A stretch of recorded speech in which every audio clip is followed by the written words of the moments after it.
अस्मत्कुरुसमारम्भां यतिशेखरमध्यमां लक्ष्मीवल्लभपर्यन्तां वन्दे गुरुपरम्पराम् ஆழ்வார்கள் வாழி அருளிச் செயல் வாழி தாழ்வாதுமில் குறவர்தாம் வாழி ஏழ்வாறுமுய்ய அவர்களுரைத்தவைகள்தாம் வாழி செய்யமறை தன்னுடனே சேர்ந்து ஆழ்வார்களேத்தம் அருளிச் செயலேத்தம் தாழ்வாதுமென்னி அவைதாம் வளர்த்தோர் ஏழ்வாறுமுய்ய அவர் செய்த வியாக்கியைகள் உள்ளதெல்லாம் வையமறியப் பகர்வோம் வாய்ந்து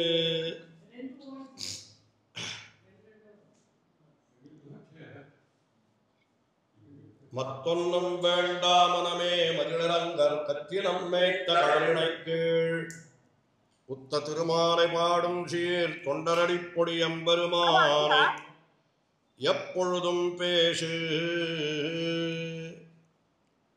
யாயா விருத்திர் மனசி மம சாஜாயதாம் சம்ஸ்மிருதிஸ்தே யோ யோ ஜல்பஸ் சபவது விபோ நாம சங்கீர்த்தனம் தே யாயா சேஷ்டா வபுஷி பகவன் சாபவேத் வந்தனம் தே சர்வம் பூயாத் வரவர முனே சம்யகாராதனம் தே. ஸ்ரீயப்பத்தியான சர்வேஸ்வரனாலே மயர்வரம் அதிர்லம் அருளப்பெற்ற ஆழ்வார்கள் ஒவ்வொருத்தர் எம்பெருமானே ஓரோர் விதமாக அனுபவித்தார்கள். அதிலே இப்பொழுது தொண்டரடிப்புடி ஆழ்வாருடைய அனுபவம் என்கிறது பரம விலட்சணமாக அமைந்திருக்கிறது என்று பார்க்கிறோம். எம்பெருமான் அவருக்கும் தன்னுடைய சொரூப ரூப குண விபூதிகள் என்று சொல்லும்படியாக எம்பெருமான் தன்னுடைய சொரூபம்னா தன்மைன்னா புரியறது கஷ்டம். எசென்ஷியல் நேச்சர்னு சொல்லணும். அதாவது பகவான் தன்னுடைய நேச்சர் என்னான்னு காட்டி கொடுக்குறான். அதுக்கு அடுத்தபடியாக ரூபம், அவனுடைய திருமேனி எவ்வளவு அழகுன்னு காட்டி கொடுக்குறான். அதுக்கப்புறம் குணம், எவ்வளவு கல்யாண குணங்களை தான் உடையவன் என்பதையும் காட்டி கொடுக்கிறான். அதற்கு பிறகு விபூதின்னா அவனுடைய செல்வங்கள் எல்லாம் நித்திய விபூதி லீலா விபூத்தின்னு சொல்லப்படுகிற அந்த உலகம் என்ன இந்த உலகம் என்ன எல்லாம் அவனுடைய இதுதான். இது அத்தனையும் காட்டி கொடுத்த உடனே இந்த விபூதின்றதனுடைய சுவாரஸ்யம் என்னன்னா, முதல்ல பார்க்குற பொழுது இதெல்லாம் நமக்காகனு தோணும். அப்புறம் என்ன தோணும், அவன் காட்டி கொடுக்க கண்ட பிற்பாடு என்ன தோணும், ஓஹோ இதெல்லாம் அவனுடையதுன்னு தோணும். அவ்வளோதான் விஷயம். செல்வமே கூட சம்பாதிக்கிற காலத்தில் நம்மதுன்னு தோன்றது. அப்புறம் கொஞ்சம் கொஞ்சமாக போனால் எல்லாம் அவன் தான் எடுத்து அவனுக்கே கைங்கரியம் பண்ணுறோன்னு தோன்றதோ இல்லையோ, அந்த மாறுதல் ஏற்படுறதோ இல்லையோ. அதனால் அந்த விபூதி இவ எல்லாவற்றையும் பெருமான் காட்டி கொடுக்குறான். ஸ்வரூபம் ரூபம் குணம் விபூதி இதெல்லாம் காட்டி கொடுத்த உடனே ஆழ்வார் அந்த எம்பெருமானுடைய விஷயங்களிலே அப்படியே ஆழ்ந்து போய் அவனை அனுபவித்து அவர் பாசுரங்களாக அருளி செய்கிறார். அதில் முதல்ல என்ன அருளி செய்கிறார்னா, திருநாம வைபவம்னு அருளி செய்கிறார். எம்பெருமானுடைய நாமத்திற்கு எவ்வளவு பெருமை, எம்பெருமானுக்கு இருக்கிற பெருமை என்னால், எம்பெருமானால் அவன் நேரம் வரணுன்றதே அவசியம் இல்லை, அவனுடைய நாமமே போரும் அப்படின்னு சொல்றான்.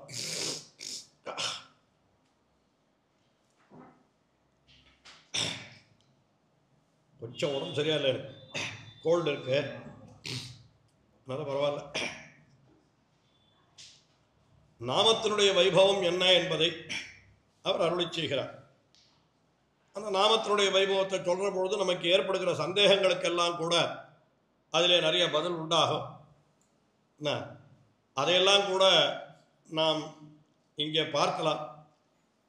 இப்போ முதல்ல என்ன சொல்கிறாருன்னா, விட்ட இடத்துலேருந்து ஆரம்பிக்கிறேன். அதாவது நம்ம ஏற்கனவே கொஞ்சம் பந்தி பார்த்துருக்கோம், ஒரு 4 வரி பார்த்தோம். நித்தியஸ்வரூகளோடத்த பிராப்தி தமக்கும் உண்டாயிருக்க அத்த அறியாதே அநாதி காலம் தேகமே ஆத்மா என்றும் சப்தாதி விஷயங்களே போக்கியம் என்றும் விரும்பி. பரமத்தில் இருக்கிற நித்தியசூரிகள் எப்படியோ அப்படித்தான் நாமும்.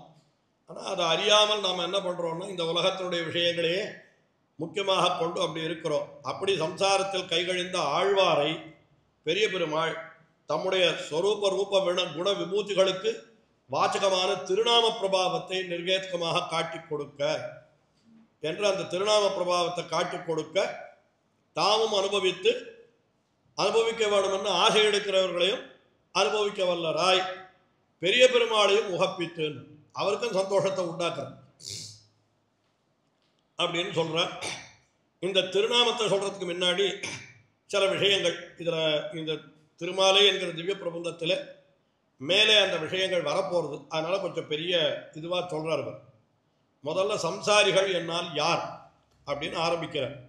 சம்சாரிகளாகிறார் ஐகிகத்தில் புண்ணியபாப ரூபமான கர்மங்களை ஆர்ஜித்து இந்த உலகத்தில் நாம் புண்ணியபாப ரூபமான கர்மங்களை பண்ணுகிறோம் என்ற ஏற்கனவே சொல்லியிருக்கிறேன். புண்ணியம் பாபம் என்னெல்லாம் தனியாக கிடையாது. எவை என்னால் சாஸ்திரங்களிலே நமக்கு பகவான் கட்டளைகளாக என்ன சொல்லி வைத்திருக்கிறானோ சிலதை செய் என்றான், சிலதை செய்யாதே என்றான். இந்த செய் என்கிறத செய்தால் அது புண்ணியமாக ஆகிறது. செய்யாதே என்று சொன்னார் அது தடுக்கப்பட்ட விஷயத்தை இவன் செய்தால் அதுவும் எம்பெருமானுக்கு கோபத்தை உண்டாக்குகிறது இல்லையா? பகவான் கட்டளையை மீறுறது தானே அதுவும். அதனால் இப்படிப்பட்ட கர்மங்களை இவன் பண்ணுகிறான் உலகத்தில். அதுக்கு மேலே ஆமுழ்பிக்கத்தில் சொர்க்க நரகங்களிலே அதனுடைய பலானுபவத்தை பண்ணி இந்த புண்ணியத்தினுடைய பலன் பாபத்தினுடைய பலன் இதையெல்லாம் அனுபவிக்கணும்னா சிலது இந்த உலகத்திலேயே அனுபவிக்கிறோம், சிலது வேறு உலகங்களிலேயும் போய் அனுபவிக்கிறோம். அது என்னதுன்னு நம்மளால் நிர்ணயம் பண்ணி சொல்ல முடியாது. அதுக்கெல்லாம் கணக்கு பகவான் இடத்துல தான் இருக்கு. ஏன்னா எல்லா புண்ணிய பாப கர்மங்களையும் ஒருத்தன் இந்த ஒரு ஜென்மத்திலேயே அனுபவித்து கழித்தல் என்கிறது நடக்கவே நடக்காது. அது முடியவே முடியாது. ஆனால் சொல்கிற சிலது அத்யுத்கடைகி புண்ணிய பாப்பைகி இகைவ பலமஸ்துதே அப்படின்னு ஸ்ரீபாகவதத்தில் இருக்குன்னு ஞாபகம். ரொம்ப அதிகமான புண்ணிய பாப்பங்கள் இருந்தால் சில சமயம் இந்த லோகத்திலேயே கூட அதுக்கு பலன் கிடைச்சிடும். இல்லைன்னா நமக்கு பார்க்கச்சே எல்லாம் சௌக்கியமாக இருக்க மாதிரி தான் தெரியறது. ஆனால் அது இப்போ தெரியாது. அது எப்போ தெரியும்னா பின்னால் தான் தெரியும். நாம் சில விஷயங்கள் என்ன சொல்கிறது, வைத்தியர் சொல்கிறார் உன்னுடைய தேகாரோக்கியத்துக்கு விரோதமாக இந்த காரியத்தெல்லாம் நீ பண்ணக்கூடாதுன்னு சொல்கிறார். பண்ணுற பொழுது அது கஷ்டமாகவே தெரியாது. சொல்கிற ஒரு உதாரணத்துக்கு நீ சர்க்கரையே சாப்பிடக்கூடாதுன்றார், இல்லை மாம்பழம் சாப்பிடக்கூடாதுன்னு சொல்கிறார், ஏதோ ஒன்று வச்சுங்க. ஆனால் அதை சாப்பிட்ற பொழுது ஆனந்தமாக தானே இருக்குது. டாக்டருக்கு என்ன தெரியவா போகிறது, பார்த்துக்கலாம். அவருக்கு தெரியவா போகிறதுன்னா அவருக்கு தெரியாத பற்றி என்ன விசாரம். ஆனால் இவன் சாப்பிட்ட பிற்பாடு ஒரு 4 நாள் கழித்து தான் அதனுடைய பலன் இவனுக்கு தெரியாது. அப்போ மறுபடியும் டாக்டர்கிட்ட போனால் அவர் என்ன சொல்கிறார், நான் சொன்னேனே நீ ஏதாவது அபத்தியம் பண்ணினியான்னு கேட்டார்னா என்ன பதில் சொல்கிறது? ஆனால் மனசை என்ன பண்ணுறதுன்னா அந்த சமயத்தில் விட முடியறதில்லை. அந்த வஸ்துவை நாம் கொள்ள வேணும் என்று நினைத்தால் அது கூடாது என்று தடுக்கப்பட்டிருக்க செய்தேயும். என்ன இப்போ இங்கே வைத்தியர் தடுக்கிறார், அங்கே சாஸ்திரம் தடுக்கிறது. வித்தியாசம் அவ்வளவுதான். ஆனால் வைத்தியர் கூடாதுன்னு சொல்கிறது கூட எதுக்காக சொல்கிறார்? இல்லை இவன் மாம்பழம் சாப்பிட்டு விடுறான்னு அவருக்கு வயிற்றுச்சலா, இவன் நல்லா சக்கரை பொங்கல் சாப்பிட்றான்னு வைத்தியருக்கு வயிற்றுச்சலான்னா அது இல்லையே. இவனுடைய தேகத்தினுடைய ஆரோக்கியத்துக்காக அவர் சொல்கிறார். அதே மாதிரி சாஸ்திரம் அது ஆத்மாவுடைய ஆரோக்கியத்துக்காக அவன் பகவான் சொல்கிறான். இவ்வளோதான் வித்தியாசம். இதில் அபத்தியம் பண்ணினால் எப்படி பலன் பார்க்கிறோமோ அதுபோல் அதில் அபத்தியம் பண்ணினால் அந்த பலனும் கிடைக்கும். அவ்வளோதான். தேகத்தினுடைய பலன் தேகத்திலேயே கிடைக்கிறது. தேகத்தில் அபத்தியம் பண்ணினா அதான் கூடாதது சாப்பிட்டான்றதுனால அதுக்கு உண்டான பலன் தேகத்திலேயே கிடைச்சிடுறது. சாப்பிட்டதுனால இவனுக்கு ஏதோ உடம்புக்கு வருது, தலைவலி, ஜுரம், என்னென்னமோ வியாதி வருது, இதெல்லாம் கஷ்டப்படுறான். இது ஆத்மாவுக்கு உண்டான அபத்தியமானதுனால அதுக்கு உண்டான பலனும் ஆத்மாவுக்கு தான் வருது. அது ஆத்மாவுக்கு வருதுன்றது எப்போ வரும்னா அது ஆத்மா நேரம் அனுபவிக்காது, ஒரு உடல் மூலமாகத்தான் அது அனுபவிக்க முடியும். ஆத்மான்றது தனியான ஒரு அணுவான வஸ்து. அது அத்தால நேரடியாக எத்தையும் அனுபவிக்க முடியாது. அதுக்கு ஒரு மீடியம் வேணும். என்ன மீடியம்னா அதுதான் பாடி. அது என்ன சரீரம்ன்றது அவனு கர்மத்து பிரகாரம் ஏற்பட்டது சரீரம் என்னையே சொல்லியிருக்கேன்னு நினைக்கிறேன். அதனால் இந்த புண்ணிய பாப ரூப கர்மங்கள் எல்லாம் இவன் பண்ண பொழுது அதனுடைய பலத்தை அனுபவிப்பதற்காக என்ன பண்ணுறான்னா போய் திரும்பி வர கதாகதம் பண்ணி திரிவார் ஒருவராயிற்று என்கிறான்.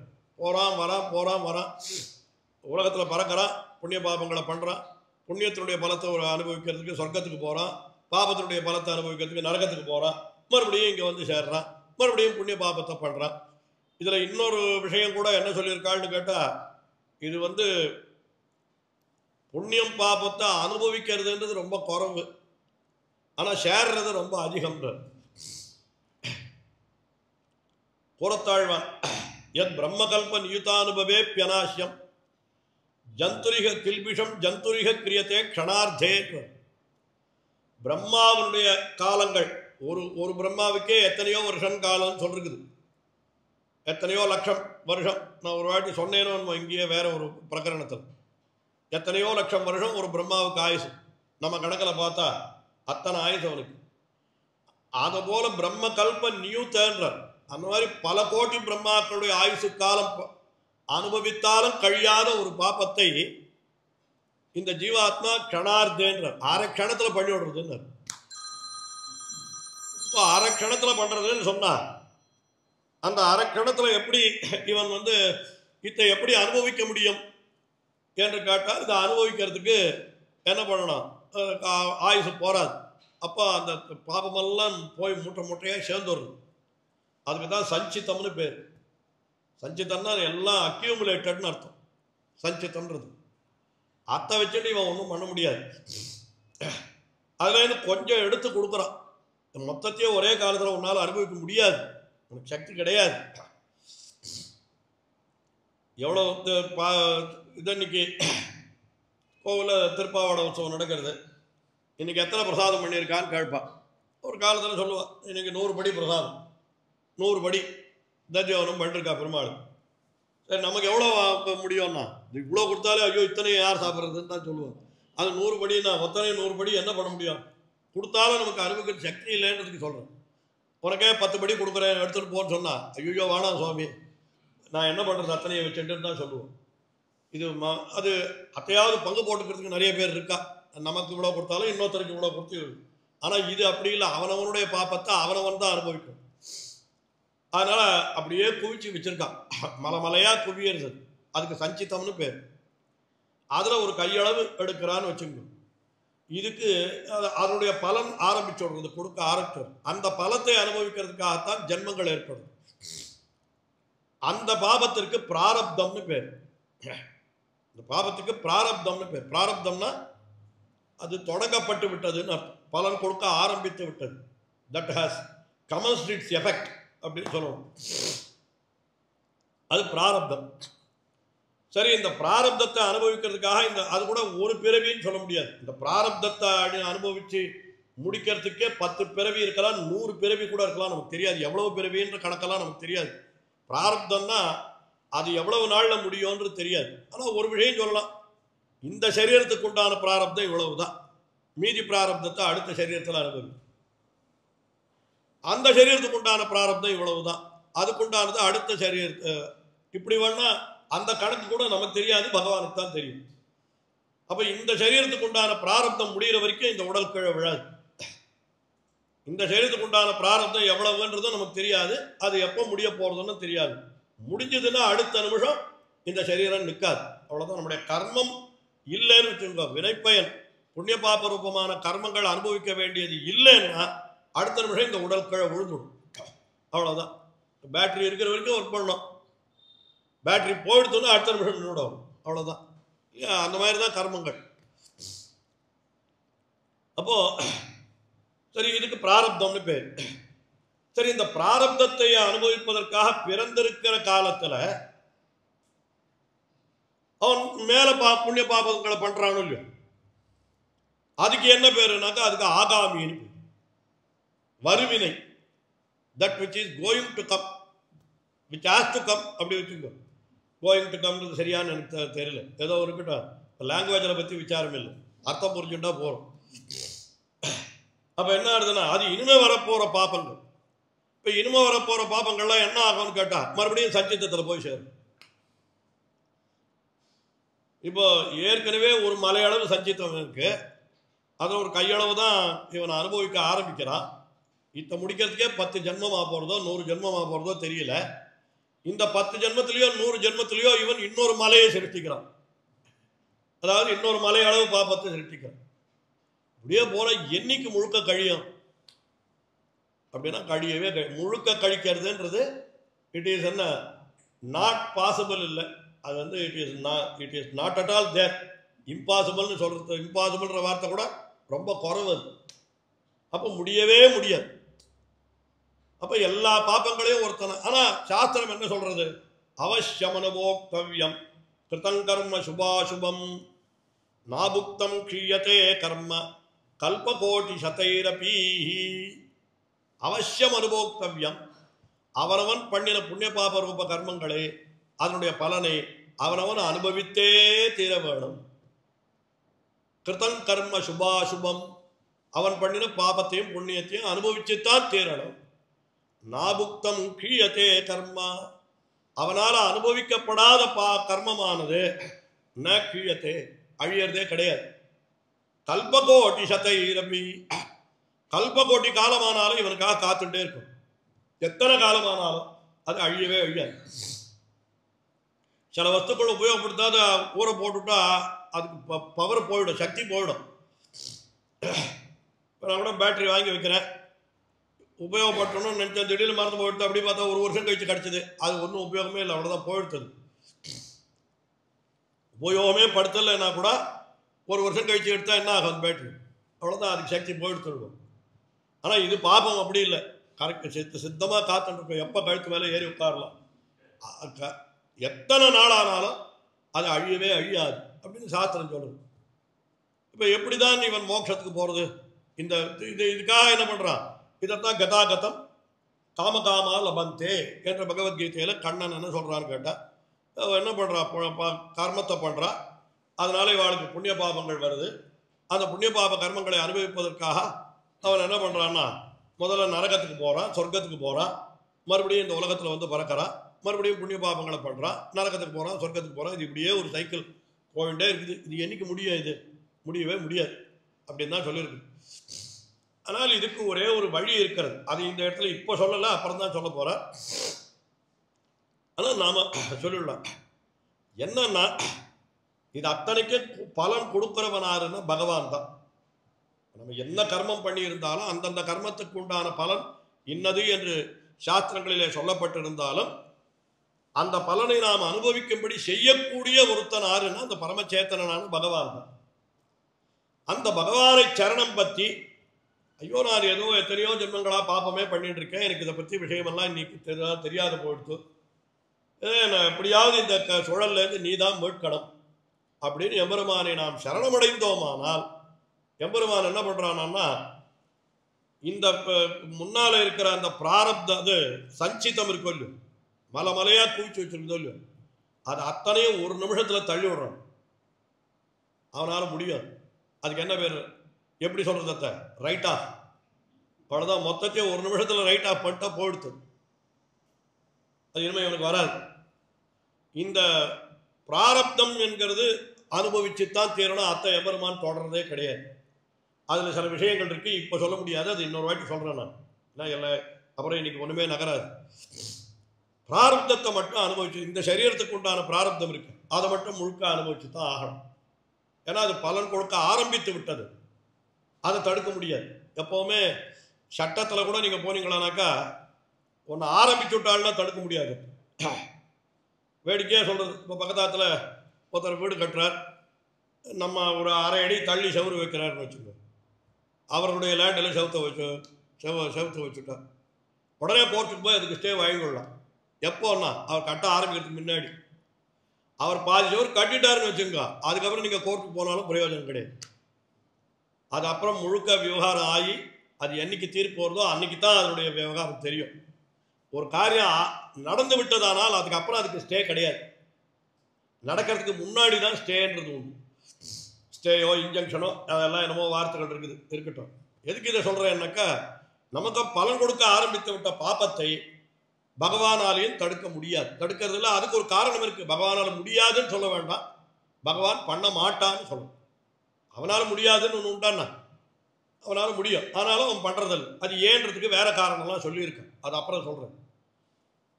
இந்த ஆகாமின்னு ஒன்று இருக்கும் இல்லையோ, அதை என்ன பண்ணுறான்னு கேட்டால் அதை கணக்கிலேயே சேர்க்கறது. ஏற்கனவே பண்ணின பாபத்தை ரைட் ஆஃப் பண்ணிவிடுறான், புதுசாக பண்ணுறத கணக்கில் எழுதுறதே இல்லை. அப்போ என்ன ஆகிடுது? சஞ்சிதமும் போடுத்து ஆகாமியும் வரல. அப்போ இருக்கிறது பிராரப்தம் மட்டும்தான். இந்த பிராரப்த சேஷத்தை அனுபவிக்கிறதுக்கு தான் இந்த சரீரத்தோடு நம்ம உட்காடும். இப்போ எம்பெருமான பத்தியாச்சு, ரொம்ப எம்பெருமான இடத்துல பிரீத்தி இருக்குது, எல்லாம் வாஸ்தவம் தான். ஆனாலும் இவருக்கு இவ்வளோ கஷ்டம் வருதே, ஏன் வருது அப்படின்னு ஒருத்தர் பெரிய மகானுக்கு கூட துக்கம் வருதே அப்படின்னு ஒருத்தர் கேட்டார்னா, அவள் பெரியவாளை போய் கேட்டால் ஒன்றும் இல்லை, எல்லாம் பிராரப்தம் அப்படின்னு சொல்லிடுவோம். இது என்னன்னா, நமக்கு ஞானம் பிறந்து எம்பெருமானை பத்துவதற்கு முன்னாலே செய்த பாபம் அது பலன் கொடுக்க ஆரம்பித்து விட்டது. அது எப்போ முடியறதோ அது வரைக்கும் அனுபவிச்சு தான் தேரும். அது ஒன்றும் பண்ண முடியாது. அதுக்கும் காரணங்கள் இருக்கு. ஏன் அதை ஏன் இத்தனை தவிர்க்கிறவன் அத்தையும் தவிர்த்துட்டா என்ன நன்னா போயிருக்கலாம் சுவாமி சுகமா அப்படின்னா அது பண்ணக்கூடாது அப்படின்னு சொல்லி அதுக்கெல்லாம் வேற விஷயங்கள் சொல்றா. இருக்கட்டும், இன்னொரு நாள் சொல்றாரு. இப்படி இந்த கர்மங்கள் நாம் செய்யக்கூடிய வினைகள் என்கிறது எப்படியெல்லாம் போகிறது என்கிறத பற்றி ஒரு விஷயம் சொன்னேன்.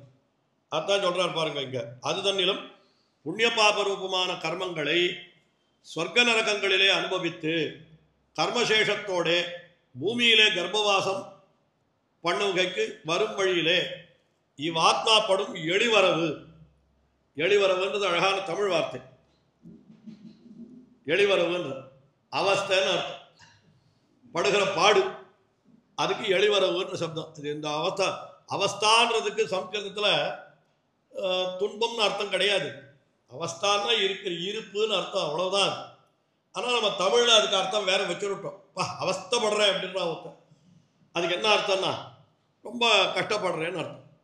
அந்த கஷ்டப்படுகிறதல் என்கிறதான் இங்கே வந்து எளிவரவுன்ற சப்தத்தால் காட்டும். அதனால் வியாக்கியானம் மணிப்பிரவாளத்தில் இருக்கு, சம்ஸ்கிருத பதங்கள் அதிகமாக இருக்குன்னு சாதாரணமாக சொல்கிறா. ஆனால் அந்த சம்ஸ்கிருத பதங்களுக்கு உண்டான அழகான தமிழ் சொற்களையும் அவளே காட்டியிருக்கா. அது சாதாரணமாக நமக்கு தமிழ் தெரிஞ்சவாளுக்கே அது தெரியாது. அந்த மாதிரியே ஒரு அகராதியே போட்டிருப்போம். என்ன சம்ஸ்கிருத பதத்தை நாம் வாழ்க்கையில் உபயோகப்படுத்துகிறோம், அதுக்கு என்ன தமிழ் பதம்ன்றது ஆச்சாரியோட வியாக்கியானத்தில் இருக்குதுன்னு கூட அதெல்லாம் ஏதோ பிரிண்ட் எல்லாம் பண்ணியிருக்க.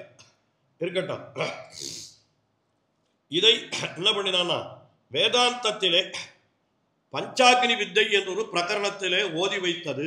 இவன் படுற அவஸ்தையை, இவன் படுற கஷ்டத்தை என்ன பண்ணுறான்னா, அதாவது சாந்தோக்கிய உபனிஷத், அது ரொம்ப உயர்ந்த உபனிஷத்து. அது என்னன்னா சாந்தோக்கிய உபனிஷத்துன்றது சாமவேதத்தினுடைய உபனிஷத்துன்னு சொல்கிறான். அந்த சாமவேத உபனிஷத்துன்னா அதில் இங்கே பஞ்சாக்னி வித்யா அப்படின்னு சொல்லி வச்சிருக்கா. அது என்னன்னா பஞ்சாக்னா 5 இடத்துல இந்த ஜீவாத்மா தங்கறான்னு அர்த்தம். இந்த உலகத்தை விட்டு முதல்ல ஏற்கனவே உலகத்தில் வந்துட்டான், பாப புண்ணியங்களை பண்ணிட்டு இருக்கான். இது முடிஞ்ச உடனே இந்த உலகத்தை விட்டு போறான்னு இல்லையோ, போற பொழுது எங்க போறான்னு கேட்டா நேர போய் முதல்ல யாத்தனா சரீரத்தில் நரகானுபவத்தை பண்ணி, யாத்தனா சரீரத்தாலே நரகத்தில் போய் முதல்ல துக்கத்தை அனுபவிக்கணும். அதுக்கு அது யாத்தனா சரீரம்னு சொல்றாரு. அதுக்கு ஒரு உடல் அங்கே தனியாக கொடுப்பான். ஏன்னா இந்த உடலை வச்சுட்டு அனுபவிக்க முடியாது. ஏன்னா இந்த உடல் வந்து ஓரளவுக்கு மேலே துக்கம் வந்ததுன்னா இப்போ வெளியில் போயிடும் சரி ஆத்மா, அப்போ துக்கமே இல்லாத போகும். இப்போ நெருப்பு வச்சுக்கிறான், முதல்ல கொஞ்ச நாள் ஐயோ ஐயோன்னு கத்துவான். சரி ஆத்மா வெளியில் போயிடுச்சுன்னா அப்புறம் துக்கமே கிடையாது இல்லை. அப்போ என்ன ஆச்சு, அந்த தண்டனையாக அனுபவிக்காத போயிடுறான் அப்படின்னு அர்த்தமாயிடுது. அதுக்காக நரக்கத்தில் வேற ஒரு சரீரம் கொடுக்குறான். அது இன்னும் கொஞ்சம் லாங் ஸ்டாண்டிங். நீ 100% இல்லை, 200% நெருப்பு வந்தால் கூட உடம்பு அப்படியே தான் இருக்கு, அது அழியாது. அப்படின்னா எவ்வளவு எரியும் அவனுக்கு. ஏன்னா அனுபவிக்கணும் இல்லையா துக்கத்தை, அதுக்கு வேண்டிய ஏற்பாட்டை பண்ணணுமே. அதனால என்ன பண்ற, யாத்தனா சரீரத்தாலே நரகானுபவம் பண்ணி அந்த சரீரத்தை அங்கே போகட்டு, அனந்தரம் புண்ணிய சரீரத்தை பரிகிரகித்து சொர்க்கானுபவம் பண்ணி அதுக்கப்புறம் ஒரு புண்ணிய சரீரம் கிடைக்கிறது. அந்த இப்போ இந்த சரீரத்தை விட்டுவிட்டு யாத்தனா சரீரம் எடுத்துக்கிறான். யாத்தனா சரீரம் அங்கே அனுபவிக்க வேண்டியதை அனுபவிச்சு முடிச்சான்னா அடுத்தது சொர்க்கத்தில் போய் அனுபவிக்கணுன்றதுக்காக அதுக்காக புண்ணிய சரீரம் அத்தை பரிகிரகித்து அப்புறம் அத்தையும் அங்கேயே போகட்டு சொர்க்கத்திலேயே போட்டுட்டு சூக்ம சரீரத்தோட என்ன பண்ணுறான்னா நிராலம்பரமான ஆகாசத்திலே பதிக்க கடவன். ஆகாசத்தில் விழறான், சொர்க்கத்திலேருந்து கீழே விழற பொழுது ஆகாசத்தில் வந்து விழறான். அப்போ மேலே என்ன ஆகுது, இப்போ என்ன ஆச்சு, நரகானுபவம் ஆச்சு, சொர்க்கானுபவம் ஆச்சு. இப்போ ஆகாசத்தில் விழுறான். ஆதித்யன் தன் கிரணங்களாலே ஹிமவானின் ஹிமத்தை உபாதானம் பண்ணி அத்தாலே ஆகாசத்திலே மங்கி கிடக்கிற ஆத்மாவை கிரகித்து மேகத்திலே புகக்கடவன். சூரியன் என்ன பண்றான்னா இந்த ஆத்மாவை எடுத்து ஒரு மேகத்தினுடைய மழை துளியில கொண்டு போய் சேர்த்தோம். அது மூணாவது இடம். அங்கே ஹிமம் வருஷரூபேண வர்த்திக்கும் அளவும் கிடந்து அந்த பனியில போய் சேர்ந்த ஆத்மா அது நல்லா மேகமாயாகி அது நிறைய ஜலம் தண்ணீர் இருக்கிற மேகமா ஆற வரைக்கும் அந்த மேகத்திலேயே இருக்கா இந்த ஆத்மா இருந்து அப்புறம் வருஷதாரைகளோட பூமியிலே பதிக்க கடவன். என்ன பண்றான்? அந்த மழை ஜலத்தோட அப்படியே வந்து பூமியில வந்து விழறான். பூமியில என்ன பண்றான்னா ஜலம் சசியத்துக்கு தாரகமாய் புகுமளவிலே தத்வாரா சசியத்திலே புகக்கடவன். நேரம் அந்த தானியங்கள்ல போய் சேரும். அது ஜலம் கீழே விழுறது, அது தானியத்துல போய் சேரும். தானியத்துல போய் சேர்ந்தா அது நாலாவது இல்லையா? முதல்ல சொர்க்கம், முதல்ல நரகம், அடுத்தது சொர்க்கம், மூணாவது மேகம், நாலாவது தானியம். தானியத்திலே புகுகிறான். அதுக்கப்புறம் அங்கே கிடந்து அந்த அன்னமானது அது அப்படியே அன்னமாக ஆகி அது கடைசியில் என்ன ஆகுதுன்னா நன்றாக பக்குவமாய் புருஷ சரீரத்திலே புகுந்து அவனிடத்துல போய் சேர்றது. அதுக்கப்புறம் ஸ்திரீ புருஷ சம்யோகத்தாலே சுக்லத்வாரா ஸ்திரீ சரீரத்திலே புகுந்து கடைசியில் பஞ்சம்யாம் ஆகுதாயாம் அவாபகா புருஷ வச்சசோ பவந்தி என்கிறபடியே கர்ப்பமாய் பரிணமிக்க கடவன். இப்படி ஒரு 5 விஷயம் சொல்றான். இதுதான் பஞ்சாக்கினி வித்யைன்னு பேர். நரகத்துக்கு போறான், சொர்க்கத்துக்கு போறான், ஆகாசத்துல போறான், தானியத்துல போறான், புருஷனிடத்துல வரான். அதுக்கப்புறம் இந்த 5 ஆகுதி ஆன பிற்பாடு 6வதாக ஸ்திரீனிடத்திலேருந்து வருகிறான். என்ன இதுதான் இவனுடைய பிறப்பினுடைய ஒரு வரவாறு. இப்படியெல்லாம் வர. ஆனா இது எவ்வளவு கஷ்டம். இந்த ஆத்மா எத்தனை இம்சப்படுறது பாருங்க. இங்கேருந்து அங்கே போய் இம்சப்படணும், அங்கே ஒரு சரீரம், அதுக்கப்புறம் இன்னொரு சரீரம், இன்னொரு சரீரம், எல்லாம் போய் அங்கே பண்ணணும், இந்த இடத்துல இப்படி பண்ணணும், அந்த இடத்துல அப்படி பண்ணணும். எவ்வளோ கஷ்டம். ஒன்றும் இல்லை, ஒருத்தர் ஆஃபீஸ் போகிறவங்க கூட என்ன பண்ணுறான், முதல்ல எங்கேயோ இந்த இதில் போகிறாள் என்ன சொல்கிறது சுரங்கம், அங்கே எங்கேயோ வேலை செய்ய போனால் அங்கே ஒரு ட்ரெஸ்ஸு போட்டுக்கணும், அதுக்கப்புறம் மேனேஜர் வந்து கூட்டம் அங்கே ஒரு ட்ரெஸ்ஸு போட்டுக்கணும், மாற்றி மாற்றி நடக்கிறதோ இல்லையோ. இது எல்லாம் தள்ள எழுத்து முடிகிற வரைக்கும் அங்கேயே ஆஃபீஸில் இருந்தானோ. அந்த மாதிரி இவனுக்கு சரீரம் மாறுறது. அங்கே வெறும் ஆடை தான் மாறுறது, இங்கே சரீரமே மாறுறது இவனுக்கு. கடைசியில் இவன் என்ன பண்ணுறான்னா கர்ப்பத்தில் போய் சேர்றான்.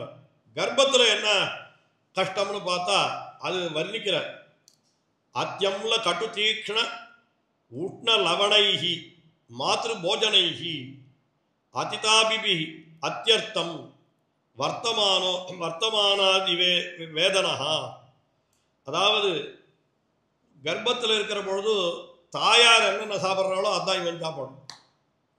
அதுக்கு என்னென்ன சொல்ற அத்தியம்ல கட்டு தீக்ஷண உஷ்ண லவணைஹின்னு எல்லாம் உஷ்ணமாக இருக்கிறத சாப்பிடுவா. இவனுக்கு அந்த உஷ்ணம் போகாது, இவனை தாங்காது.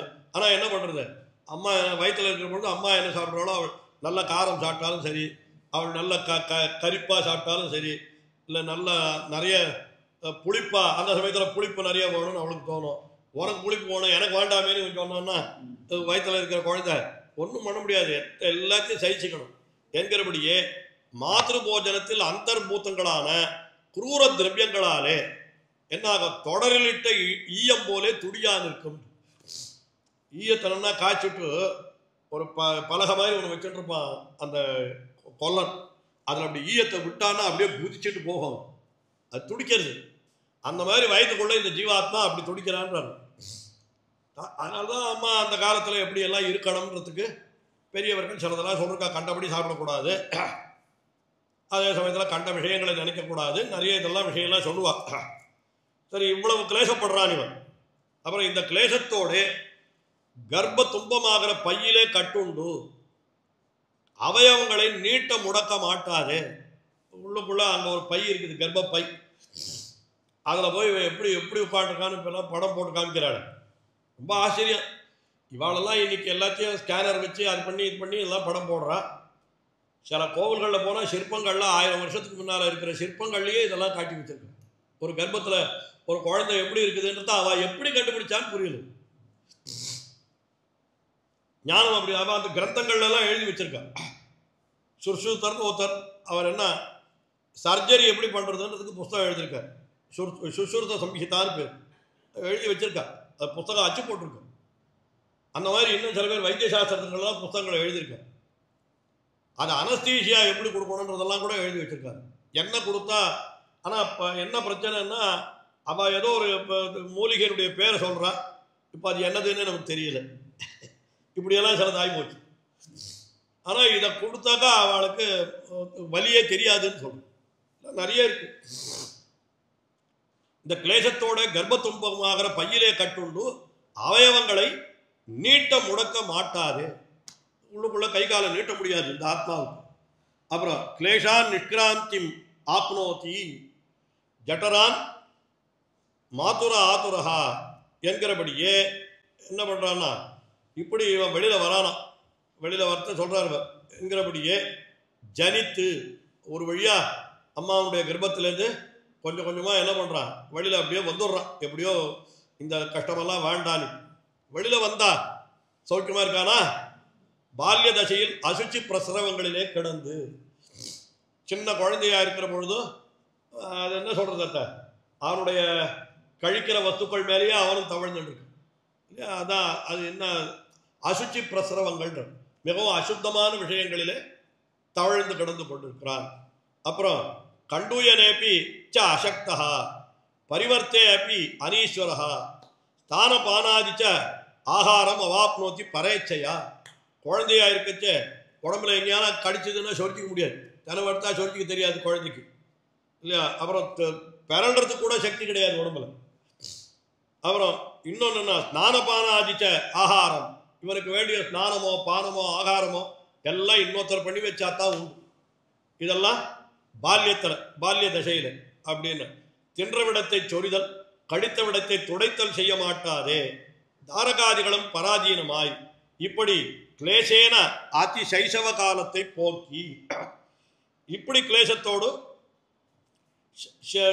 ரொம்ப குழந்தை பருவத்தை போக்குறார். அப்புறம் தானே ஒரு பிரவருத்தி பண்ண க்ஷமனான அளவிலே கொஞ்சம் வளர்ந்துடுறான். ஒரு சின்ன பையனா ஒரு 4-5 வயசு ஆயிடுறது அப்படின்னா அப்ப என்ன ஆகுதுன்னா, தஸ்மாத் பால்யேன விவேகாத்மா யததே ஸ்ரேயசே சதா என்கிறபடியே அவன் கொஞ்சம் தெரிஞ்சா பகவத் பிரவணனாயிருக்க ஆக பிராப்தமாயிருக்க. சின்ன வயசுலயே துருவன் வந்து பகவானை தியானம் பண்ணினான், பிரகலாதன் தியானம் பண்ணினான்னு சொல்றான். அதெல்லாம் ஏதோ விசேஷ వ్యక్తిகளுக்கு கிடைக்கிற பாக்கியம், எல்லாருக்கும் கிடைக்கிறதா. பால்யே கிரீடன சக்தாக என்று லீலையோட காலத்தை போக்கி. சின்ன வயசுல பூரா விளையாட்டு தான். என்ன விளையாட்டு, கிரிக்கெட் விளையாடுறா, கோலி விளையாடுறா, ஏதோ சொல்றாள். இந்த மாதிரி சின்ன வயசுல பூரா விளையாட்டுல புத்தி போயிடும். அதுக்கப்புறம் கொஞ்சம் யவ்வனம் வருது, அதை விட கொஞ்சம் அறிவு அதிகம்னு சொல்றோம். யவ்வனம் எப்படிப்பட்டதுன்னா பால்யமே தேவையில்லைன்னு சொல்றாரு. அது இன்னும் என்ன பண்றது, விஷய சுகங்களிலே கொண்டு போய் இவனை மூட்டி விடுகிறது. அது யவ்வன அவஸ்தையிலே நரகஹேத்துவான விஷயங்களிலே விஷயாந்தரங்களோட போதுபோக்கி. யவ்வனன்றது எவ்வளோ காலன்றது யார் சொல்றது, அவளுக்கு எத்தனை வயசு யவ்வனமோ அவ்வளோ வயசு யவ்வனம். எனக்கு என்ன வயசாகி போச்சுன்னு நினைக்கிறீங்களா அப்படின்னு ஒருத்தர் சொன்னான்னா அவனை நம்ம ஒன்றும் பண்ண முடியாது. அப்புறம் ஜரையில வந்து அகப்பட்டு கடைசியில் வயசாகி போடுது, மூப்புன்றது வந்துடுறது நமக்கு. எனக்கு இல்லைன்னு சொன்னாலும் கூட அதை தவிர்க்க முடியாது இல்லையோ. அதை தான் சொல்கிறான், நரை திரை மூப்புன்னு சொல்லுவாள். என்ன முதல்ல என்ன ஆகும், நரை வரும். வயசாச்சுன்றது அடையாளம் காட்டுறதுக்கு முதல்ல நரை வரும். அதுக்கப்புறம் ரெண்டாவது திரை சுருக்கம் வரும், அதுக்கு திரைன்னு பேர். சதையெல்லாம் தொங்கி போகிறது அது திரை. அதுக்கப்புறம் மூப்புன்னா என்னன்னா ஒன்றுமே இல்லை, அதெல்லாம் என்ன பண்ணிடலாம், நான் மேக்கப் கிப்கப் போட்டுட்டு நான் தலைக்கு டை அடிச்சுட்டு விடலாம். இதுக்கெல்லாம் கூட ஏதோ வைத்தியம் எல்லாம் பண்ணுறாள், பண்ணி எல்லாத்தையும் 25 வயசு மாதிரி பண்ணிவிடலாம், எல்லாம் பண்ணுறான்றான். ஆனாலும் மூப்பு கையை காலை நீட்ட முடியல மடக்க முடியலன்னு வந்ததுன்னா அதை என்ன பண்ண முடியும், ஒன்றும் பண்ண முடியாது. அதுக்கு தான் மூப்புன்னு பேர். அப்போ இவன் ஜரையிலே வந்து அகப்பட்டு கடைசியில் அசக்தியோட காலக்ஷேபத்தை பண்ணி அசக்தியோடைய காலத்தை போக்குறான். ஒன்றும் வேற வழி இல்லை. கடைசியில் நினைவின்றியே இருக்க செய்த மரணம் பிராப்தமாக. கடைசியில் இவனுக்கு இவனை பற்றி என்ன பண்ணுறதுன்னு தெரியல, அப்படியே படுத்துன்னு தூங்குறான், திடீர்னு பிராணம் போயிடுறது அப்படின்ற. கடைசியில் என்ன ஆகிறது, கிளேசாது உத்கிராந்தி மாப்னோதி. அவனுக்கு வெளியில் போகிறது ஆத்மா என்ன பண்ணுறதுன்னா யமகிங்கர பீடிதா என்கிறபடியே உட்கிரமண தசையிலே கிளேசத்தை அனுபவித்து அப்புறம் யமனுடைய ஆள் வந்து அழைச்சிட்டு போயிடுறான். எங்கே போகிறான்னா நரகத்துக்கு போகிறான். திருப்பி அடுத்தது இதே தான், திருப்பி நரகத்துலேருந்து சொர்க்கம், சொர்க்கத்துலேருந்து மேகம், மேகத்துலேருந்து இது தானியம், தானியத்துலேருந்து புருஷன், ஸ்திரீ, இப்படியே வந்து இதுதான் சுற்றிகிட்டே இருக்காங்க. இப்படி சம்சாரிகளுடைய அனர்த்த பரம்பரைகளை, இது அனர்த்த பரம்பரைன்னா நான் தொடர்ச்சியாக நடந்துகிட்டே இருக்குது இந்த மாதிரி. இதையெல்லாம் பார்க்கிற சர்வேஸ்வரன் அவன் சுகிருதம் சர்வபூதானாம் என்கிறபடியே பரம சுகிருத்தான சர்வேஸ்வரன். ஐயோ பாவம் கஷ்டப்படுறானே, இப்படி அவஸ்தப்படுறானே, ஏதாவது இவருக்கு ஒரு வழி காட்ட வேண்டாமா?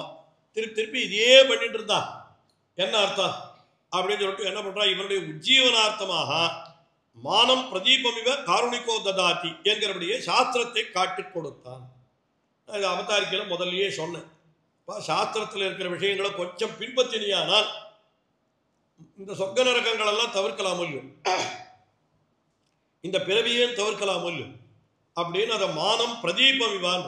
அதாவது மானம் என்னால் சாஸ்திரம், மானம் பிரமாணம் என்கிறதுடைய சுருக்கம்தான் மானம். மானம் என்னால் அதுக்கு மேலே பிரா என்று ஒரு உபசர்க்கம் இருக்கு. உபசர்க்கம் சேர்த்தா பிரமாணம் என்ன ஆகிறது. பிரமாணம்னா ஒரு என்ன சொல்றது, ஒரு அத்தாரிட்டேட்டிவ் டெக்ஸ்ட்னு சொல்றாங்க, அதுக்கு தான் பிரமாணம்னு பேர். அப்போ அந்த அத்தாரிட்டியான சாஸ்திரங்களை கொடுக்குறான், சாஸ்திரத்தை காட்டி கொடுத்தான்.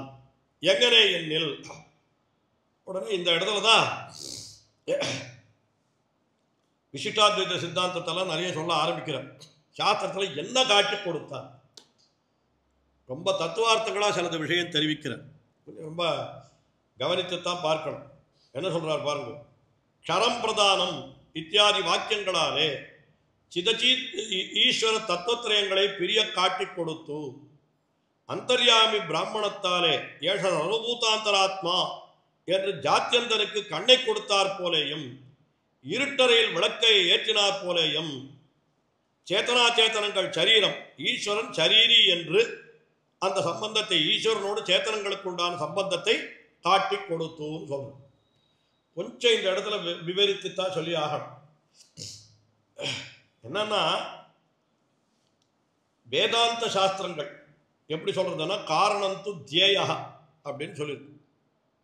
உலகத்திற்கெல்லாம் யார் காரணமோ அவனை தியானம் பண்றது ஒண்ணுதான் உஜ்ஜீவனத்துக்கு வழி. அவன்தான் நம்ம எல்லாம் கடை தேற்றக்கூடியவன், அவன் நாம தியானம் பண்ணணும். அது ஒரு விஷயம். ஒருத்தனை தியானம் பண்ணணுமானால் அவன் எப்படிப்பட்டவன் என்று முழுமையாக அறிந்து கொண்டு அவனை தியானம் பண்ணணும். இன்னைக்கு எந்த இடத்துல போனாலும் தியான ஸ்லோகம்னு ஒன்று சொல்லுவா. இப்போ சாஸ்திரநாமம் தான் சொல்கிறேன்னு வச்சுங்களேன். அதில் என்ன பண்ணுறா, தியானம் அப்படின்னு ஒரு வார்த்தை சொல்லிட்டு என்ன சொல்ற, க்ஷீரோதன்வ பிரதேசே சுச்சுமணி விலசத் சைக்கதே மௌக்திகானாம் அப்படின்னு ஆரம்பிக்கிறார் ஸ்லோகத்தை. அப்போ என்னன்னா, அப்படி க்ஷீராப்தியில் எம்பெருமா நல்ல ஒரு ஆதிசேஷனாகிற படுக்கையில் படுத்துக்கொண்டு அப்படின்னு அவனுடைய அந்த திருமேனி அழகையெல்லாம் வர்ணித்து இப்படி சொன்னால் அதைத்தான் நம்மளால் தியானம் பண்ண முடியும். அதாவது சாதாரணமாக ஒன்று சொல்லணும், தியானம்னா என்னன்னா, நம்முடைய தியானத்திற்கு ஒரு பொருளை விஷயமாக்க வேண்டுமானால் அந்த பொருளுடைய தன்மைகள் ஏதாவது நம்முடைய நெஞ்சில் பதிந்தாத்தான் தியானம் பண்ண முடியும். இப்போ ஒன்றுமே இல்லாத நீ பாட்டுக்கு தியானம் பண்ணுன்னா எதை கான்சென்ட்ரேட் பண்ணுறதுக்கு முதல்ல ஒரு இது வேணும், என்ன சொல்றது, ஒரு டார்கெட் வேணும். அந்த டார்கெட் என்னன்னு தெரிஞ்சுட்டா தான் அதை கான்சென்ட்ரேட்டே பண்ண முடியும். இது முதல்ல ஒரு அளவுக்கு அடிப்படையாக தெரிந்து கொள்வோம். இப்போ தியானம் அப்படின்னு சொன்னான். சரி, இந்த தியானம் பண்ணுறதுக்கு காரணத்து தியான்னு சொன்னான். இப்போ பரமாத்மா என்கிறது, பரபிரம்மம் என்கிறது எப்படிப்பட்டது அப்படின்னு விசாரம் பண்ணு. இதில் என்ன ஆயிடுச்சுன்னா 2-3 சித்தாந்தங்கள் ஏற்பட்டு போச்சு. அதாவது அத்வைத்தம், விசிஷ்டாத்வைத்தம், துவைத்தம் என்னெல்லாம் சம்பிரதாயங்கள் ஏற்பட்டு போய்விடுது. அது முதல்ல அத்வைத்தன்றது இப்போ சங்கராச்சார் முதல்ல, அப்புறம் விசிஷ்டாத்வைத்த பிரவர்த்தகர் ராமானுஜர் பின்னால, அதுக்கப்புறம் துவைத்த பிரவர்த்தகாச்சாரியரான ஆனந்த தீர்த்தர் அவருக்கும் பிற்பட்டவர் அப்படின்னு வச்சு இந்த சித்தாந்தத்தை நம்ம பார்க்கவே கூடாது. என்ன காரணம்னா, இந்த அத்வைத சித்தாந்தம் என்கிறதை முதல்ல வெளியில விட்டவர் ஆதிசங்கரர் இல்லை. இது அவருடைய சித்தாந்த பிரகாரம் எல்லாரும் 3 பேருக்குமே இது பொருந்தும். என்னன்னா ஏற்கனவே வேதாந்தங்கள் உபனிஷத்துக்கள், அந்த உபனிஷத்துக்களில் இந்த சித்தாந்தம் இருக்குன்னு தான் அவ சொல்றான். அப்ப உபனிஷத்துக்கள் என்கிறவை எந்த காலம்னு கேட்டால் அதுக்கு காலமே கிடையாது, அது அனாதின்னு சொல்லிடுறோம். ஏன்னா வேதங்கள் எல்லாம் ஒரு புருஷனாலே பண்ணப்பட்டவை அல்ல. ஒரு புருஷன்னா பர்சன் வச்சுக்கோ, அப்புறம் ஸ்திரீயால பண்ணப்பட்டதான்னு கேள்வி வர வேண்டாம். புருஷன்றதுக்கு Vedas are not authored by any person, it is an ever existing text. அவ்வளோதான். எப்படி பகவான்கிறவனுக்கு அவனை பெற்றவர்கள் கிடையாதோ, எப்படி அவன் நித்தியமானவனோ நிரந்தரமானவனோ, அதுபோல வேதங்களும். வேதங்களில் ஒரு பகுதிக்குத்தான் உபனிஷத்துன்னு பேர். வேதங்கள் வேறு உபனிஷத்துக்கள் வேறுன்னு நினைக்க வேண்டாம். வேதங்களுடைய முடிவு பகுதிக்கு உபனிஷத்துன்னு பேர், அவ்வளவுதான். அப்ப அந்த உபனிஷத்துக்களும் எப்பொழுதும் உள்ளவை, நிரந்தரமானவை, நித்தியமானவை. அதை யாரும் பண்ணினமான உத்தரம் கிடையாது. அதுக்கெல்லாம் என்ன சொல்றதுன்னு கேட்டால், they are not created text, they are called revealed text. உங்களுக்கு புரியணுன்றதுக்காக இங்கிலீஷ்லேயும் சொல்கிறேன், ஒன்றும் தப்பு இல்லையே. இந்த கால்சியம் சொல்லிட்டு இங்கிலீஷில் சொல்லாமல் ஒருத்தர் கேட்பா. ரிவீல்டு டெக்ஸ்ட்னா என்ன அர்த்தம்? மறந்திருந்தவற்றை மறுபடியும் வெளியில் விடுறதுக்குத்தான். பகவான் கூட வேதத்தை வெளியிட்டானே தவிர வேதத்தை அவன் உண்டாக்கவில்லை, வேதம் அவனாலும் எழுதப்படவில்லை. அதனால வேதங்கள்ன்றது அப்படிப்பட்டவை. அப்படிப்பட்ட வேதங்களிலேயே அத்வைத்தம் இருக்குன்னு ஆதிசங்கர பகவத்பாதர் சொல்றார்னு சொன்னால், அப்ப அத்வைத்தம் எவ்வளவு நாளா இருக்குன்னு சொல்லணும்? That is also ever existent, அவ்வளவுதான். இந்த சிஸ்டமுக்கெல்லாம் டைம் கிடையாது. நான் ஒரு உதாரணம் சொல்லலான்னு முதல்ல ஒரு போன வாரம் நினைச்சிட்டு இருந்தேன். இந்த வாரம் சொல்லக்கூடாது, ஆபத்து வந்துடும் விட்டுட்டேன். ஒரு லாங்குவேஜுக்கு டைம் சொல்ல முடியுமா அப்படின்னு சொல்லலாம்னு நினைச்சிருந்தேன். என்னைக்கு உண்டாச்சு அந்த லாங்குவேஜ் அப்படின்னு கேட்டால், இதுக்கு ஒரு டைம் சொல்ல முடியுமா நான் அப்படின்னு சொல்லலாம்னு நினைச்சேன். சொல்லக்கூடாது, அப்புறம் அதில் பிரச்சனை ஆகிட போகிறது உங்களுக்கு. இப்போ வேணாம், இப்போ ஃபிசிக்ஸ்ன்னு வச்சுக்கோ, கெமிஸ்ட்ரின்னு வச்சுக்கோ. முதல் இந்த ஃபிசிக்ஸை கண்டுபிடிச்சவர் யார்? ஃபிசிக்ஸில் இருக்கிற தியரியை வேணா கண்டுபிடிச்சவர் இவர். ஒருத்தர் வந்து ஆர்கிமெட்டிக்ஸ்னு ஒருத்தர், அவர் ஒருத்தர், இவர் ஒருத்தர், ஏதோ சொல்லிட்டு போயிடலாம். ஃபிசிக்ஸை யார் கண்டுபிடிச்சா சொல்லுங்க, கெமிஸ்ட்ரியை யார் கண்டுபிடிச்சா சொல்லுங்க அப்படின்னு சொல்ல முடியுமா? இதெல்லாம் எவர் எக்ஸிஸ்டிங். அதே மாதிரி இப்போ நீங்கள் என்ன சொல்றீங்க, இப்போ கிராவிட்டின்னு ஒரு தியரி இருக்குதுன்னு வச்சுக்கோங்க. இதை கண்டுபிடிச்சவர்னு யாரோ ஒருத்தருடைய பேரை சொல்கிறான், அதுவே தப்புன்னு இன்னொருத்தர் சொல்கிறான். அந்த விசாரம் நமக்கு வேண்டாம். அதுக்கு முன்னாலேயே கிராவிட்டியை பற்றி நம்ம கிரந்தங்கள்லேயே எழுதி வச்சிருக்கான்னு ஒருத்தர் சொல்கிறார். இப்போ அதெல்லாம் வேண்டவே வேண்டாம். ஒரு ஃபார் ஆர்குமெண்ட் சேர்க்க அதை கண்டுபிடிச்சவர் இவர் தானே வச்சுப்போம். யார்? ஆர்கிமெட்டிக்ஸ் தானா? சரி சரி, அவர் தான் கண்டுபிடிச்சார் சொல்கிறான். அந்த இப்போ அவர் கண்டுபிடிச்சாருன்னா அதுக்கு முன்னால கிராவிட்டி இருக்குதா இல்லையா? கிராவிட்டின்றத கண்டுபிடிச்சவர் அவர் தானே தவிர, அந்த கிராவிட்டின்றது எத்தனை நாள் ஆயிருக்குதுன்னு கேட்டால் என்ன பதில் சொல்வீங்க நீங்க? இதெல்லாம் எவர் எக்ஸிஸ்டன்ட் தான். அந்த தியரியை வேணா புதுசாக அவர் கண்டுபிடிச்சிருக்கலாமே தவிர, அந்த தியரிக்கு உண்டான சப்ஜெக்டோ சப்ஸ்டன்ஸோ அது எப்படிப்பட்டதுன்னா அது எப்பவும் இருக்கிறது தான். அதை யார் கண்டுபிடிக்க முடியும்? அதை யார் உண்டாக்க முடியும்? ஏற்கனவே இருக்கிறதான் அவர் கண்டுபிடிச்சார் இல்லையா? அந்த மாதிரி இதெல்லாம் சித்தாந்தங்களும் கூட ஏற்கனவே இருக்கிற சித்தாந்தங்கள். அந்த சித்தாந்தத்தை கிரந்தங்களை பண்ணி இவாளெல்லாம் பிரச்சாரம் பண்ணினவாத்தான். அத்வைதத்தை அதிகமாக பிரச்சாரம் பண்ணினவர் ஆதிசங்கரர், விசிஷ்டாத்வைத்தை அதிகமாக பிரச்சாரம் பண்ணினவர் ஸ்ரீ ராமானுஜர், அதே போல துவைத்தத்தை அதிகமாக பிரச்சாரம் பண்ணினவர் ஆனந்த தீர்த்தர், மத்வாச்சாரியர் என்று இவ்வளவுதான் சொல்லலாமே தவிர, இவாதான் இதை முதல்ல இந்த சித்தாந்தத்தையே உருவாக்கினவான்னு சொல்றது ரொம்ப தப்பு. அதனால தான் நம்ம இங்கிலீஷ்லாம் அவளை பற்றி எழுதுற பொழுது கூட த ஃபவுண்டர் ஆஃப் ஃபிலாசபின்னு எழுத மாட்டோம், ப்ரஃபவுண்டர் ஆஃப் ஃபிலாசபின்னு எழுதுவோம். ப்ரப்பவுண்டர்னா என்ன அர்த்தம்? பிரச்சாரப்படுத்துறவா.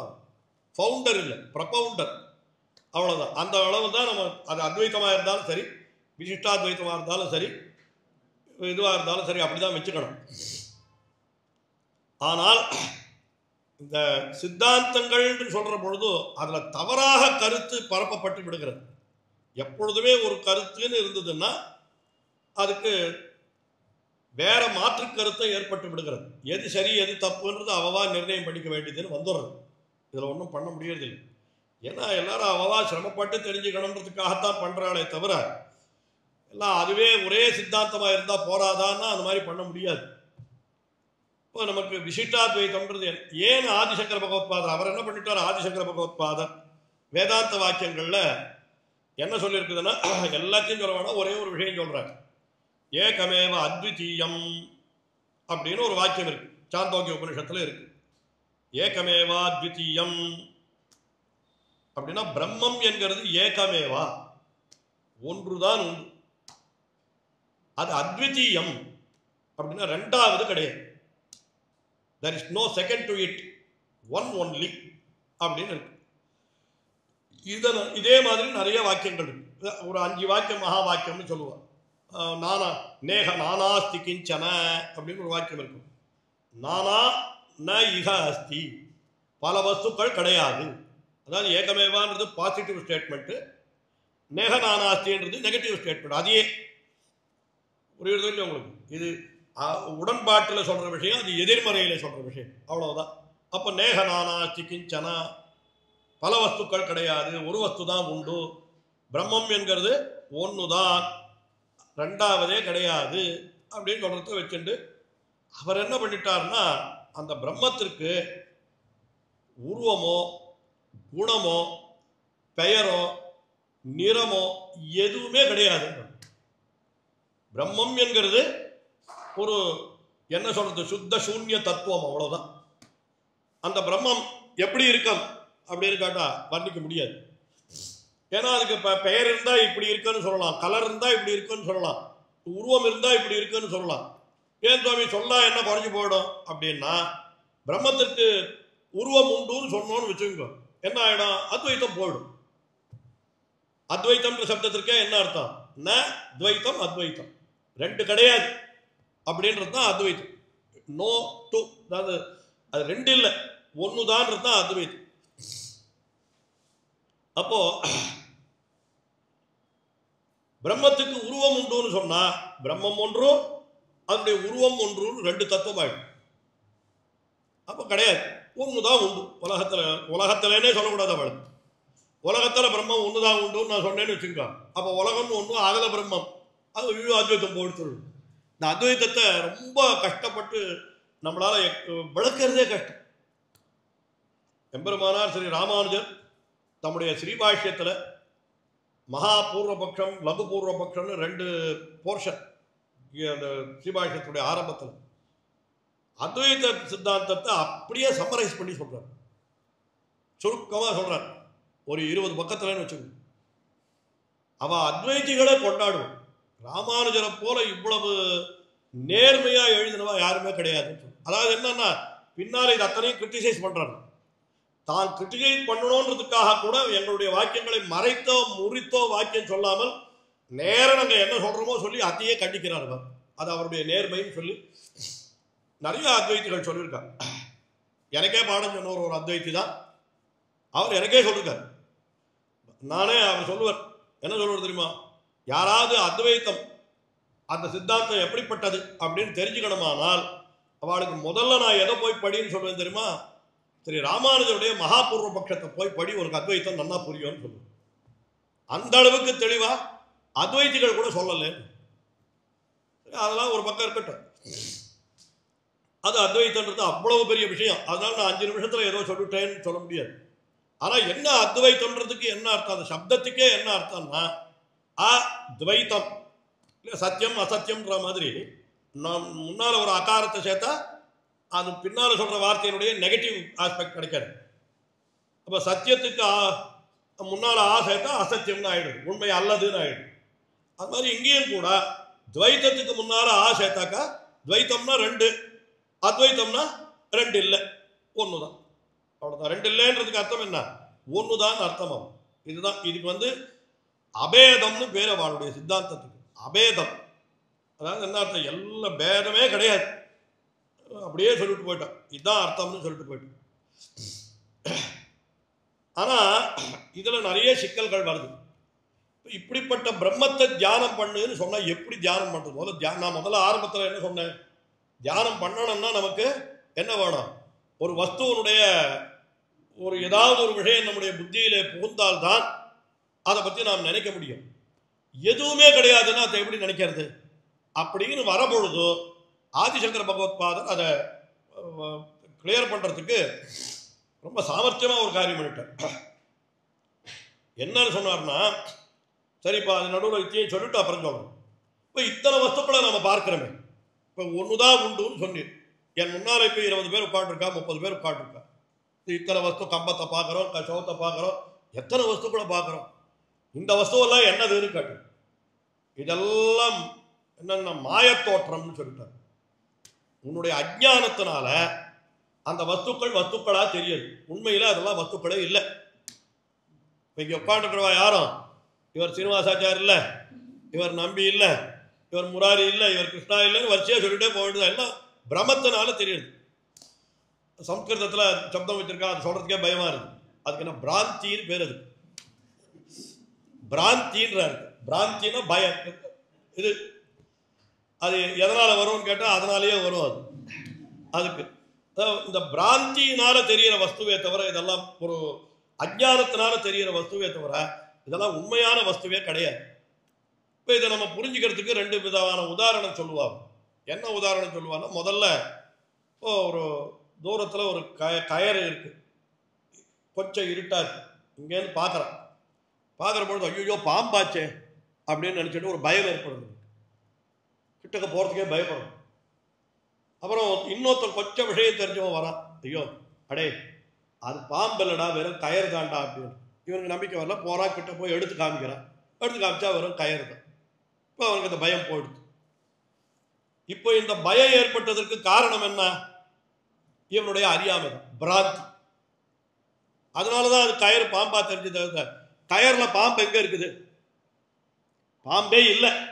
ஆனா கயர்ல பாம்பு தெரிகிறா போல பிரம்மன் தான் இருக்கு. இதுல இந்த உலகம் தெரியுது. உலகம்னா என்ன? இத்தனை வஸ்துக்கள் தெரியுது. இதெல்லாம் அத்தனையும் சேர்ந்து ஒரே பிரம்மன் தான். ஆனா இந்த பிரம்மம் இத்தனை வஸ்துக்களா தெரியறது எப்படி போலன்னா, ஒரு கயற்றுல பாம்பு தெரிகிறா போல. அதே போல இன்னும் நிறைய திருஷ்டாந்தங்கள் சொல்லுவான். முத்துச்சிப்பியில வெள்ளி தெரிகிறா போல, ரஜ்ஜு சர்ப்ப பிரம்மம்னு சொல்லுவாத. அதே போல ரஜத சுக்தி பிரம்மம்னு சொல்லுவோம். வெள்ளி முத்து சிப்பி இருக்கும் இல்லையோ, அது பார்த்தா வெள்ளி மாதிரி படப்படான்னு இருக்கும். வெள்ளின்னு நினச்சிட்டு போய் எடுத்து கையில் வச்சு பார்த்தா அதில் ஒன்றும் இருக்காது, அது வரும் இதுவாக இருக்கும். சரி, இப்போ என்ன பண்ணுறது? அது கிடையாது. அது இருக்கா மாதிரி தோணுனதுக்கு என்ன காரணம்? காணல் நீர் இருக்கு, மிரேக் போகும்போது தூரம் இருந்து பார்த்தா ஜலம் இருக்கா மாதிரி தெரியுது. உண்மையாக அங்கே ஜலமே இல்லை, ஆனால் ஜலம் இருக்கா மாதிரி தெரியுது. எவ்வளோ கிட்ட போனாலும் கடைசியில் ஜலம் கிடையாது. அந்த மாதிரி இல்லாத வஸ்துவை இருப்பதாக ஒரு பிரமம் நமக்கு ஏற்படுறது. சாதாரணமாகவே இப்படி கூட தோஷம் சொல்கிறேன். இந்த கண்ணில் தோஷம் இருந்தால் ஒரு வஸ்து 2 வஸ்துவாக தெரியுது. நமக்கு கேட்ராக்ட் வந்துடுறதுன்னு வச்சுக்கோ, காய்ச்சம்னு சீபாஷத்திலே எடுக்கிறாரு. கேட்ராக்ட் வந்துடுறதுன்னா சில சமயம் ஆகாசத்தில் பார்த்தா 2 சந்திரன் தெரியும். இருக்கிறது 2 சந்திரனா, ஒரு சந்திரனா? இருக்கிறது ஒரு சந்திரன் தான். எனக்கு 2ஆ தெரியுது. அது எதனாலன்னா தோஷம், நம்முடைய தோஷத்தால். இப்படியெல்லாம் பார்க்கிற பொழுது நம்முடைய தோஷத்தால தான் அது தெரியுறதே தவிர வேற இல்லை அது என்று பார்த்தால், அப்போ அந்த தோஷம் என்கிறது என்னன்னா, இங்க ஞானம் அஜ்ஞானம் தான் அந்த தோஷம். அங்க என்ன தோஷம் சொல்றோம்னா, கண்ணுல காய்ச்சம்ன்றது எப்படி கண்ணுக்கு தோஷமோ, இந்திரியத்தில் இருக்கிற தோஷமோ, அது மாதிரி இது ஞானத்தில் இருக்கிற தோஷம். அஜ்ஞானத்தினால பல வஸ்துக்களா தெரியறது. எப்போ இது பல வஸ்துக்கள் இல்லைன்னு இவன் தெரிஞ்சுக்கிறானோ, அடுத்த க்ஷணம் இவனுக்கு ஞானம் கிடைச்சிடுறது. அதுதான் மோட்சம் அப்படின்னு இதெல்லாம் மொத்தம் பொய் அப்படின்னு. இப்போ இதே மாதிரி இன்னொரு உதாரணமும் சொல்றான். அது மட்டும் சொல்றேன். சொப்பனத்தில் 100 பேர் பார்க்கணும், யாரையோ பார்க்கணும். நான் உட்காந்துருக்கேன், அத்தனை பேரும் எல்லாம் அந்த சமயத்தில் நடக்கிற பொழுது எல்லாம் உண்மை போலத்தான் இருக்கு. யாரோ ஒருத்தர் வந்தார், அவர் போட்டு நம்ம அடிக்கிறார், ஒரு யானை துரத்துறது, எல்லாம் வாஸ்தவம் தான். ஆனால் கடைசியில் ஏன் உட்காந்து பார்த்தா, அடப்பா நல்ல வேலை எல்லாம் சொப்பனம் தான் அப்படின்னு ஒரு நிமிஷத்தில் அந்த கண்ணால் கண்டது அத்தனையும் மறைந்தே போகிறது. உண்டா இல்லையா? அதுபோல இப்போ நம்ம இருக்கிறது ஒரு சொப்பன தசை போல. இப்போ நம்ம உபன்யாசம் கூட சொப்பன தசை தான் அத்வைத்தத்தை பொறுத்த வரைக்கும். அதனால என்ன சொல்றாருன்னா,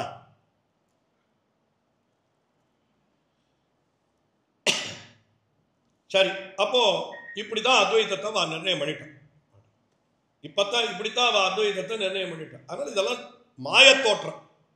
மாயத்தோற்றம்னு சொல்ற பொழுது அதுக்காக இது அவித்யா, அதனால ஏற்படக்கூடிய ஒரு மாயம் அப்படின்னு சொல்ற. அவித்யான்றது அஜ்ஞானம் தான். ஏன்னா வேற என்ன சொல்றது? வித்யான்னா ஞானம், அவித்யான்னா அஜ்ஞானம். அப்படி வச்சுக்கணும், அப்படி வச்சுக்கலாம். அவித்யான்றது அப்படி இல்லை, அதுக்கு வேற வேற விளக்கமெல்லாம் சொல்றா. அதெல்லாம் நிறைய விஷயங்கள் இருக்குது அதில் அப்படின்னு சொன்னான். இதை அப்படியே விசிஷ்டாத்வைத்தத்தில் மாற்றி சொல்லணும்.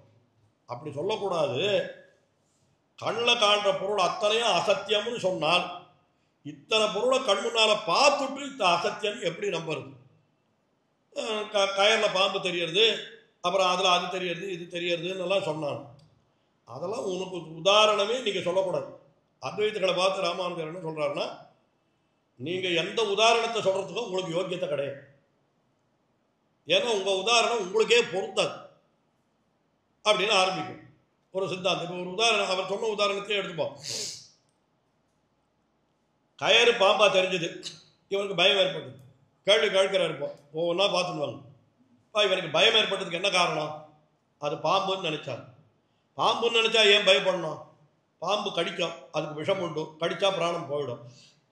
அதனால அது அப்படி. சரி, இப்போ கயரில் பாம்பு தெரிஞ்சது எப்படி தெரிஞ்சது? இல்லை, கயரும் பாம்பும் ஒரே மாதிரி இருக்கு. ஒரு பெரிய ஆழமரம் போட்டிருந்ததுன்னு வச்சுக்கோ, இல்லை ஒரு பெரிய மரம் போட்டு ஒரு சோஃபா போட்டு வச்சிருக்குது.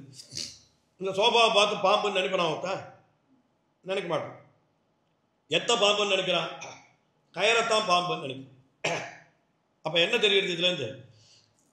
இவன் தவறாக நினைக்கிற பாம்புக்கு என்னென்ன சில குணாதிசயங்கள் உண்டோ அதெல்லாம் இந்த கயரில் இருக்கு. அதனால தான் இவருக்கு கயிறு பாம்பா தெரியுது. ரெண்டுத்துக்கும் ஏதாவது சில ஆஸ்பெக்ட்ஸில் சிமிலாரிட்டிஸ் இருக்கணும். இது காலேஜில் பாடம் நடத்தி வழக்கமாயிட்டா அப்படி சொன்னா தான் எனக்கு வருது. இது சிமிலாரிட்டிஸ் இல்லாத ரெண்டு வஸ்துவை ஒரு வஸ்துவா நினைக்கவே முடியாது. ஒரு சிங்கம் படுத்துட்டு இருந்ததுன்னு வச்சுக்கோ, அத்தை போய் பாம்பு நினைப்பேனா கயிறுன்னு நினைப்பேனா? ஏன்னு கேட்டா சிங்கம் பாம்பு போல இல்லையே, கயிறு போல இல்லையேன்னு தானே சொல்லுவான்.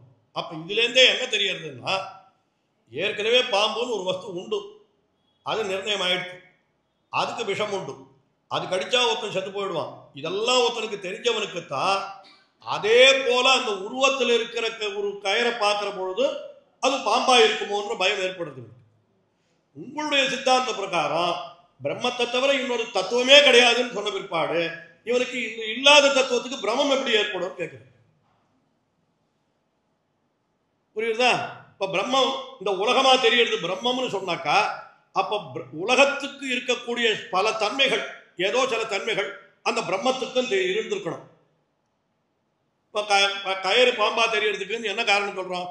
ஒரு அடி நீளத்துல இருந்தது, கொஞ்சம் வளைஞ்சு இருந்தது, அது ஒரு ப்ரௌன் கலர்ல ஏதோ ஒரு நிறத்துல இருந்தது, அப்படி தூரேந்து பார்த்தா நிஜமாவே பாம்பு போலயே இருந்ததுன்னு சொன்னா, இப்ப இந்த மாதிரியான சிமிலாரிட்டிஸ் எல்லாம் அப்ப நீ என்ன சொல்லணும்னு கேட்டா, ஜகத்துக்கும் பிரம்மத்துக்கும் உண்டுன்னு முதல்ல ஒத்துக்கணும். அப்போ ஜகத்துல இருக்கக்கூடிய சில தன்மைகள், உலகத்துக்கு, ஜகத்துனா உலகம், உலகத்துல இருக்கக்கூடிய சில தன்மைகள் பிரம்மத்துல பிரதிபலிச்சபடியினால பிரம்மம் உலகமா தெரிஞ்சதுன்னு சொன்னா, அப்ப நீ உலகத்தை ஒத்துண்டாடுமே. உலகமே இல்லை. இப்ப நான் சின்ன குழந்தை ஒண்ணு இருக்குது, அது இது வரைக்கும் பாம்பையே பார்த்ததில்லை, அது நேர போறது கயரையே பாம்பு, பாம்பையே கயருன்னு கூட நினைச்சு எடுத்துக்குவாங்க.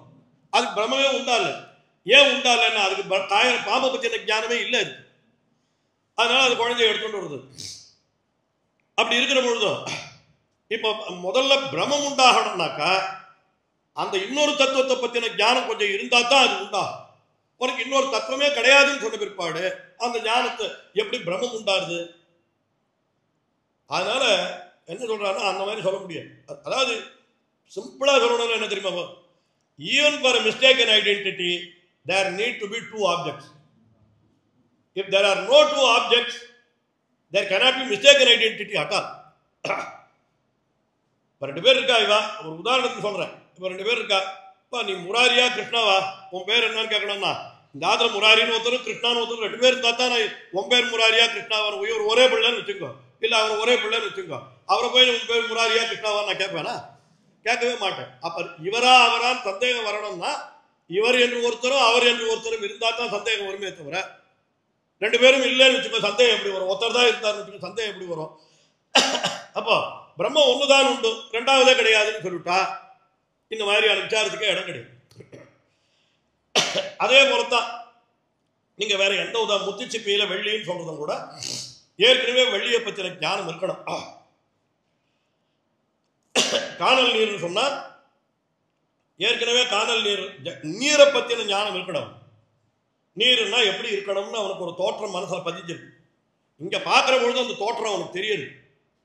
அதனால இது நீரா இருக்குமோன்னு சந்தேகப்படும். அப்படின்னு நீர்ன்றது அந்த இடத்துல மாயத்தோற்றன்றத நானும் ஒத்துக்கிறேன், அது இல்லைன்னு சொல்லலை. ஆனால் அந்த மாயத்தோற்றத்துக்கு இன்னொரு வஸ்து இருந்தா தான் உண்டாகும், இல்லைன்னா உண்டாகும். அதனால பிரம்மத்தை தவிர இன்னொரு வஸ்து கிடையவே கிடையாதுன்னு சொல்றது ஒப்புக்கொள்ளவே முடியாது. கனவுல பார்க்கிறோம்னு சொல்றார். கனவுல கூட என்ன சொல்றாருன்னா அதெல்லாம் இன்னும் நிறைய விஷயங்கள் உண்டு. இன்னைக்கு அவகாசம் இருக்காதுன்னு நினைக்கிறேன், நான் இன்னொரு நாள் சொல்றேன். கனவுல என்ன அடுத்த உபன்யாசத்தில் நாளைக்கு இருக்கேன். கனவுல என்னன்னு கேட்டா நாம பெரும்பாலும் நம்ம கனவுல பார்க்கிற விஷயங்கள் எல்லாம் ஏற்கனவே பார்த்து பரிச்சயமான விஷயங்கள் தான் கனவுலையும் வருமே தவிர நமக்கு பார்க்காத விஷயங்கள் கனவுல வராது.